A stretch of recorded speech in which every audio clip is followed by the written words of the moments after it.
In today's video, I'm going to teach you how to report missing or damaged parts after IKEA delivery. If you've just unboxed an order and something's not right, don't worry. This process is straightforward. Start by going to the IKEA account homepage on the website and sign in using the same account you used for your purchase. Being logged in helps the system locate your order quickly and shows you support options tailored to your location. From your account area, look for the services section.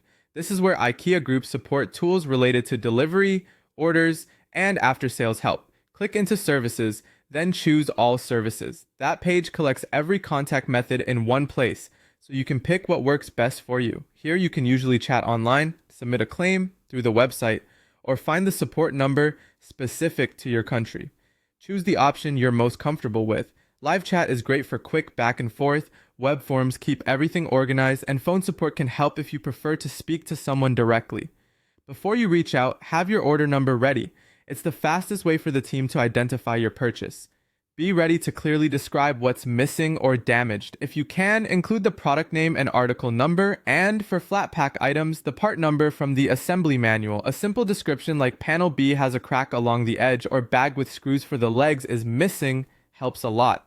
Photos can be very helpful, so keep the packaging and labels until your claim is resolved. On the Contact Us page, you'll see several ways to get help. You can chat via WhatsApp for a quick conversation and real-time guidance. You can reach out by email if you prefer a written record and don't need an immediate response. Or you can use the Send Us a Message form on the site, which walks you through the details IKEA needs to process your claim efficiently. Once you submit your report, watch for a confirmation message or email with a reference number. IKEA will review your claim and typically arrange a replacement part or an appropriate solution based on availability. Keep an eye on your inbox and respond promptly if they ask for additional details, like photos or measurements. If you've scheduled future assembly, let support know so they can help you plan around replacement timing. That's it. Go to your account home, open services, select all services, choose the contact method you prefer, and share your order number and a clear description of the issue. Thanks for watching, and I hope this helps you get your IKEA order sorted quickly so you can enjoy your new setup.